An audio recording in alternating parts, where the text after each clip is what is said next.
Yo, it's your boy Logos, and tell me react to a video that I saw breaking down a video game that predicted AI technology and the way that it can be used to control the population by a totalitarian government.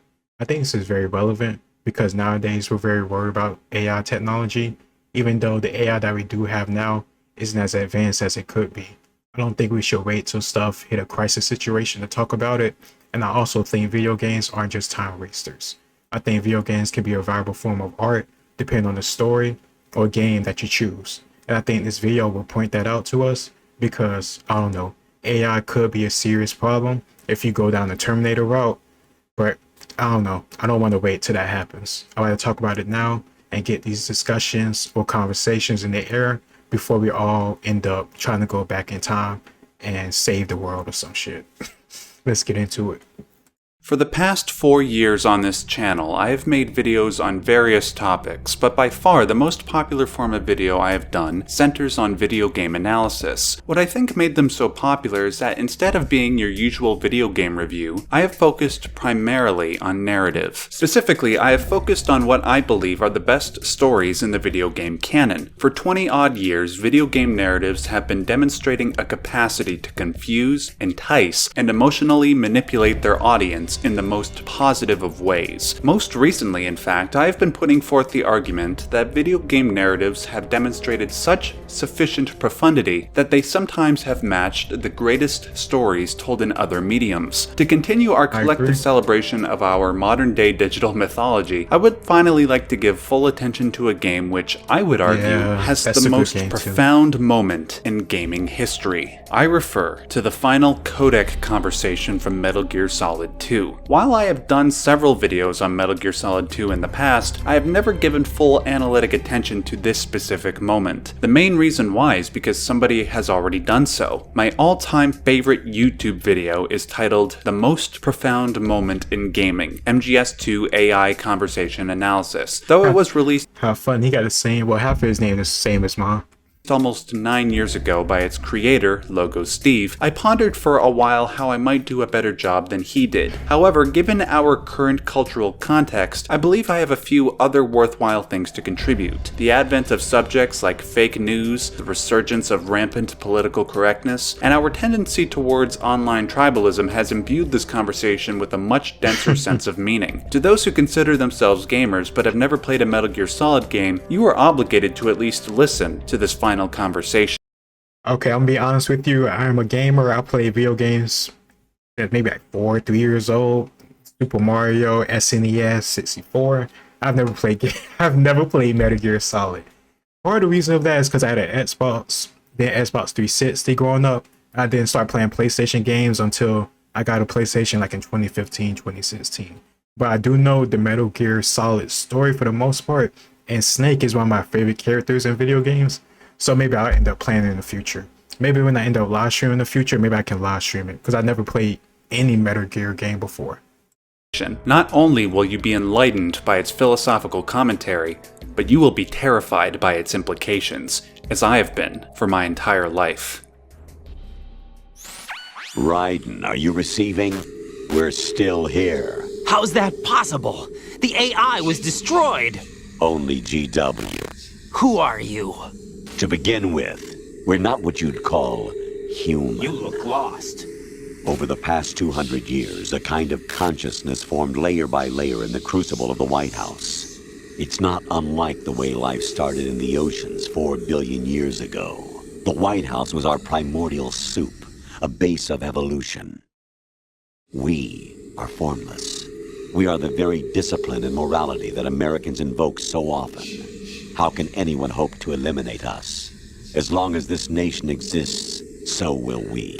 Up until the end of the game, the main character Raiden believed he was receiving orders from a man named Colonel Roy Campbell, a man who was also Solid Snake's commander throughout Metal Gear Solid 1. At the end of Metal Gear Solid 2, Raiden learned that his colonel was in fact an artificial intelligence, manipulating Raiden to perform its political bidding. The bidding in question refers to the AI's desire to control the human race by controlling the spread of information via the press and the internet, but we'll focus on that more in a moment. During the first part of this this conversation, the audience learns how this AI came to be, and surprisingly, it is similar to the way human beings as a species came to be. Unlike the origin of human life in the oceans, the AI's quote-unquote life had its basis in American idealism, hence the AI's referencing of the White House as a symbol. In the mind of the AI, their purpose is to push forward American values, things like freedom, equality, and healthy competition. However, Ryden points out what should be an obvious contradiction in the AI's thought process, that the AI wants to take away those freedoms via censorship. Cut the crap! If you're immortal, why would you take away individual freedoms and censor the net? Jack, don't be silly. Don't you know that our plans have your interests, not ours, in mind? What? Jack, listen carefully, like a good boy. Not only are the AI about to argue for the ethics of controlling information, but they are going to do so in a very condescending manner. As we move on, I suggest that you, the listener, pay attention to how the AI demeans Ryden. Their pomposity is intrinsic to the effectiveness of their future argument. And also, I just want to jump in and say, also listen to this because I'm about to, and think if this was a politician talking to you. Think back to, COVID and stuff. Does the stuff you're finna hear from this AI sound any different than what some politicians were telling us, or even still telling us now? Let's see. The mapping of the human genome was completed early this century. As a result, the evolutionary log of the human race lay open to us. We started with genetic engineering, and in the end, we succeeded in digitizing life itself. But there are things not covered by genetic information. What do you mean? Human memories, ideas, culture, history. Genes don't contain any record of human history. Is it something that should not be passed on? Should that information be left at the mercy of nature? We've always kept records of our lives, through words, pictures, symbols, from tablets to books. But not all the information was inherited by later generations. A small percentage of the whole was selected and processed, then passed on. Not unlike genes, really. That's what history is, Jack.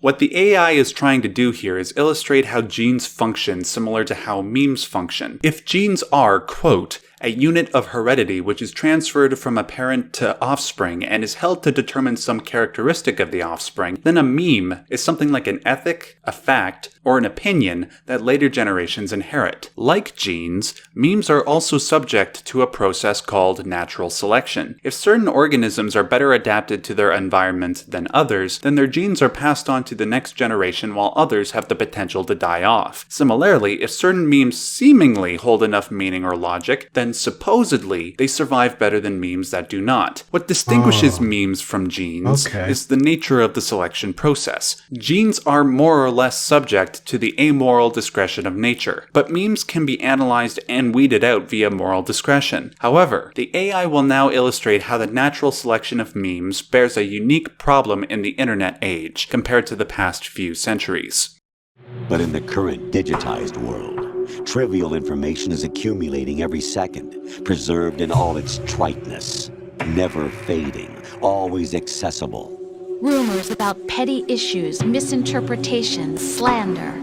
All this junk data, preserved in an unfiltered state, growing at an alarming rate. It will only slow down social progress, reduce the rate of evolution.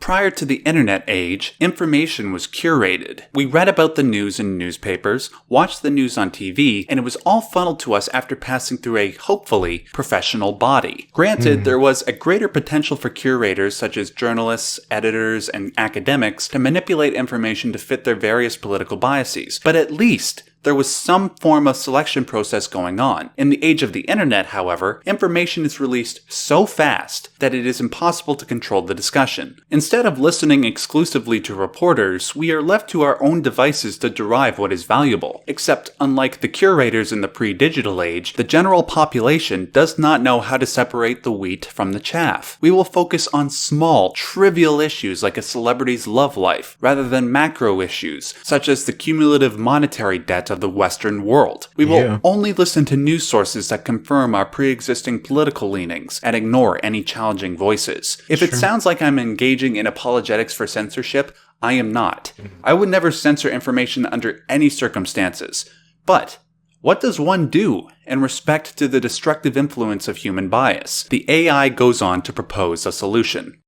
Right. You seem to think that our plan is one of censorship. Are you telling me it's not? You're being silly. What we propose to do is not to control content, but to create context. Create context. The AI argued...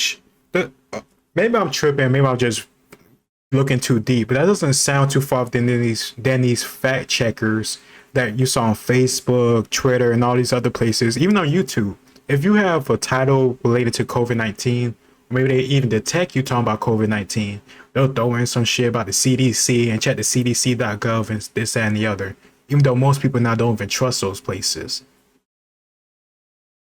That because they are not prone to human error and have inner CPUs with greater processing power than the human brain, they would know how to curate information and present it to the human race in a way that doesn't slow human evolution. Unlike your average political body, which might censor information that is inconvenient to their cause, the AI would simply present information in the most factual way possible so that political bias would not intervene, thus cooling political tensions across the political spectrum. Of course, if something like the AI's censorship program came into place, ethical questions would arise regarding whether or not this compromises human freedom, specifically our quote-unquote free will. Ideally, human beings should have the autonomy to make their own decisions, no matter what mistakes may follow. In response, the AI argues why the problems that arise from that freedom supposedly necessitate censorship.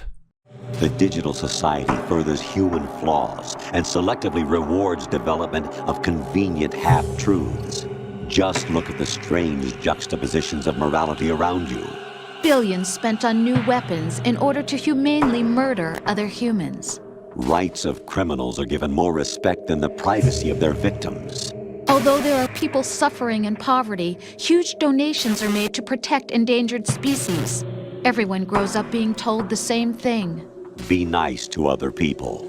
But beat out the competition. You're special. Believe in yourself and you will succeed. But it's obvious from the start that only a few can succeed.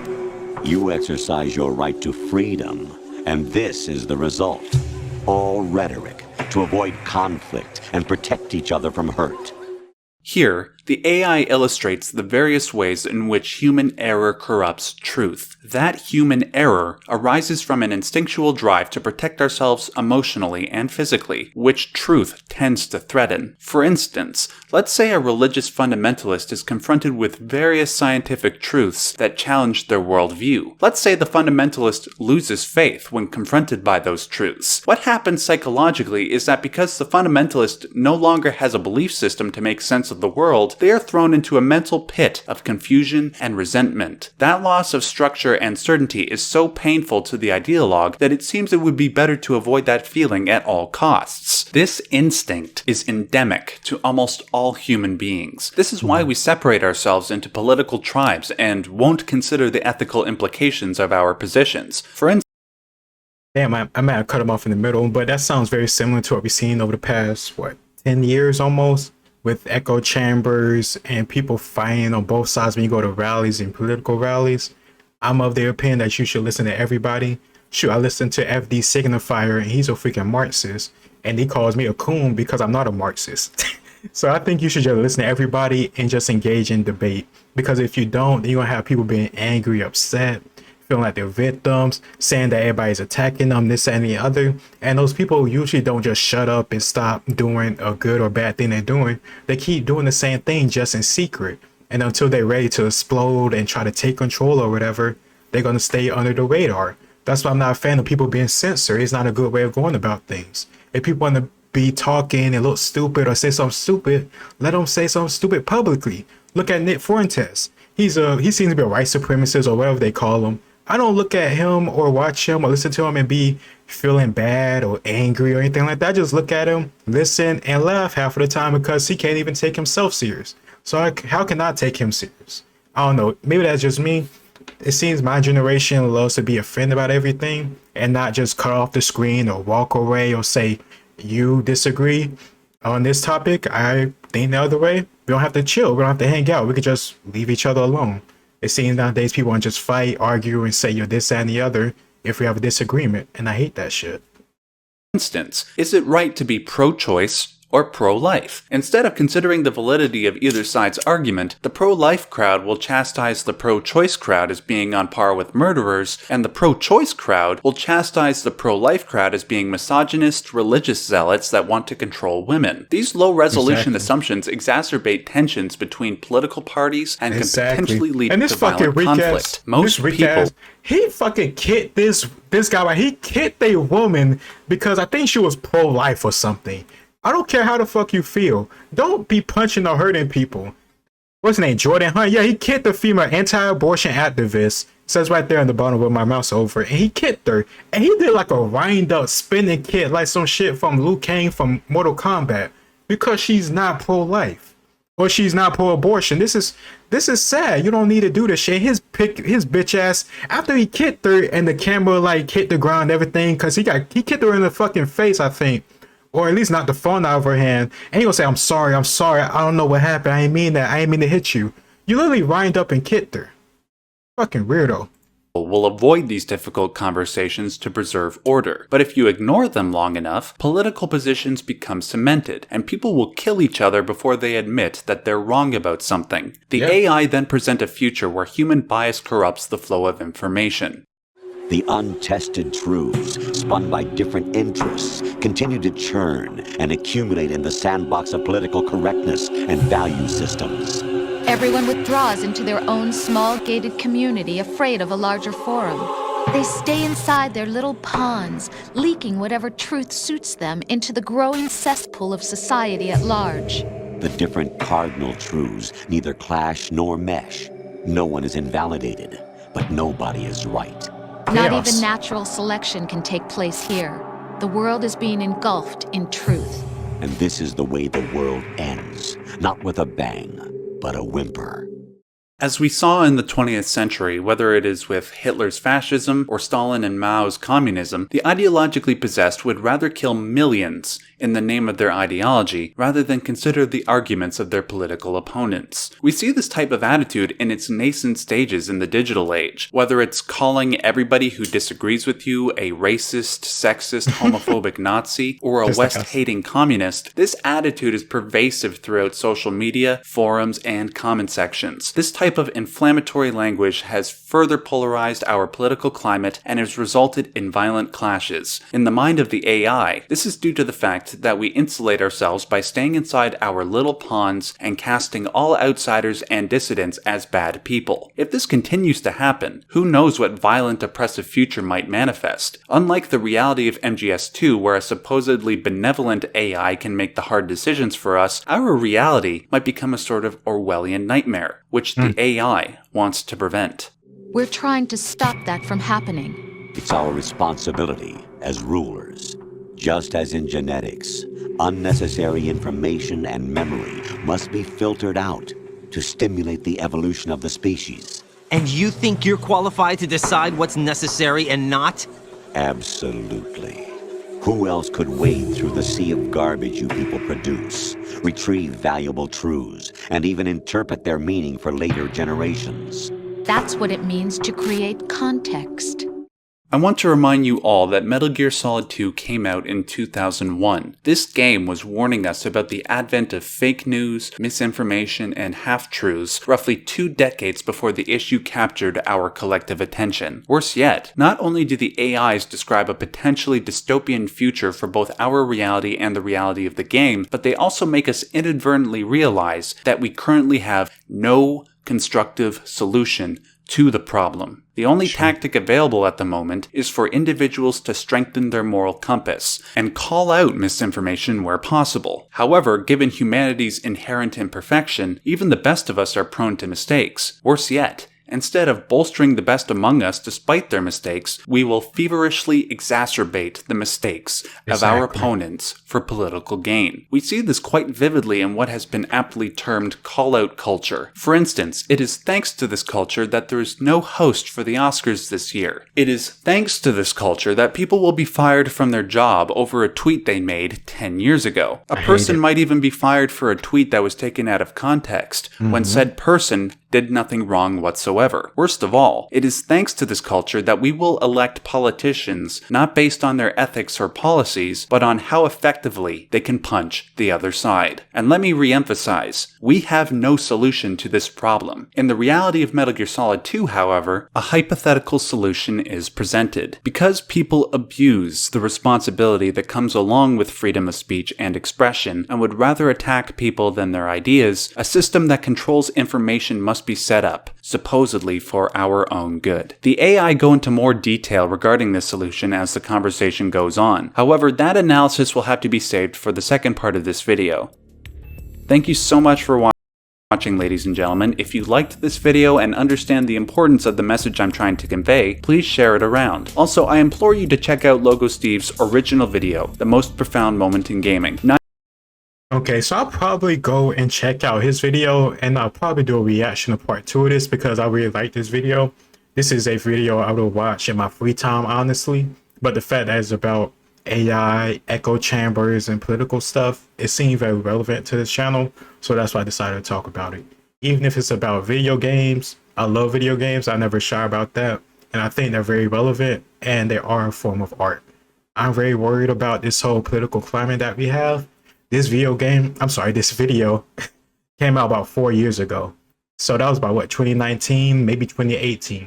So who knows all the other stuff he could have added into this if he knew what's going on today. I don't know.